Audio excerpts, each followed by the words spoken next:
All right, back at it again there, YouTubers. Moving on to the next machine here.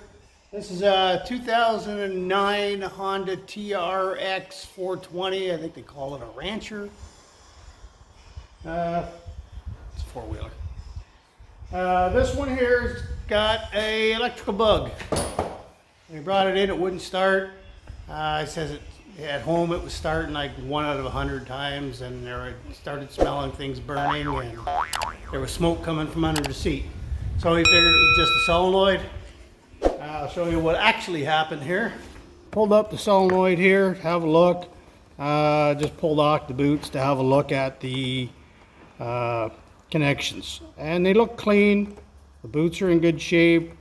Nothing too crazy there, but you know, solenoids are internal, so it could very well be a solenoid. But that doesn't solve the smoke problem. Well, this does. Both terminals were completely loose. I haven't even touched that one yet. This one was almost as loose, not quite as bad. It got so hot that they melted the battery terminal. There's a big chunk melted out of the lead. I don't even know where the piece went. They're melting up their boot. I don't know, the shielding here on the one wire is gone. And yeah, so most likely the solenoid is not actually the culprit. It's simple dirty and loose connections on the battery. Like I said, that has to be tighter than that to work. And well, this wasn't much better, and it's pretty corroded. So we'll clean it up, have a go, and see if that fixes our problem. All right, we just pulled the ground one apart here, and yeah, anytime you see rust is not a good thing. You can see this one's actually melted a bit here too. All right, there we got some nice cleaned up connectors. I retaped. I didn't have heat shrink tubing to go over the ends, and I didn't want to break the connections because they were fine. So we just taped them up, and let's see if she fires. Okay, terminal's all cleaned up. Unfortunately, that did not fix our problem. It's still not wanting to start. So we're going to check the terminals on the solenoid next.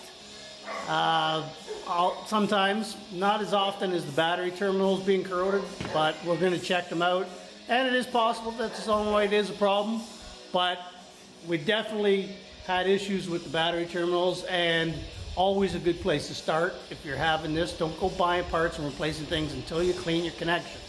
Okay, I still got a ground cable to the frame that I'm going to check, and we're going to check the starter. The positive from the solenoid to the starter as well can be an issue. Okay, back on the Honda Fourtrax here. It's been about a week waiting on parts. So the root of the problem wasn't the battery terminals, wasn't the solenoid. The starter was on its way out, and it was stressing the entire system. So I got the starter out here, and when I first turned it, it wouldn't even turn.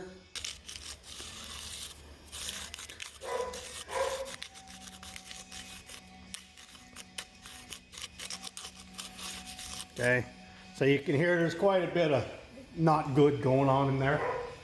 Anyways, I'll show you how that comes out real quick. Okay, so I pulled off all the sides so I could get easier access.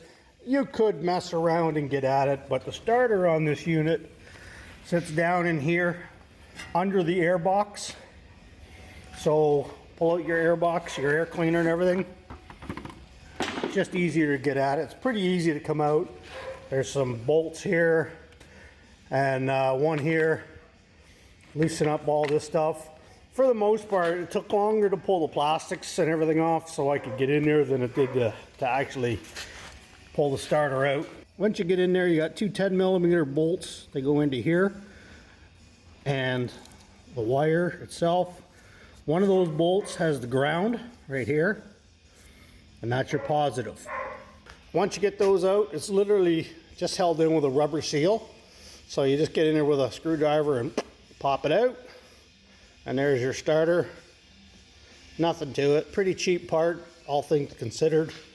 So we'll get the new one put in here. I'll walk you through that. Okay, there's our new starter. You can hear this one. Or maybe you can't hear it, huh? That's what they should sound like. The wire is top These holes are offset of the center line of the starter, so you can't put it in like this. They won't line up. Okay, so like that. I need some light in here because I can't see what I'm doing. There we go. So just put it in, line it up, and just wiggle it back and forth while putting some pressure and it'll pop right in like that. I'm going to disconnect my ground wire. Put my positive wire on first. Okay, so before I hook up my ground wire, a little bit of sandpaper and just sand the aluminum. The terminal I already cleaned. That's what you're looking at there. Positive, ground, and your mount bolt. Okay, if you still have it, some of these break off. A little rubber cover for the starter terminal. I'm gonna hook it all back up. Hook up my battery now. Okay, everything's hooked up. I'm gonna test it before I go any further.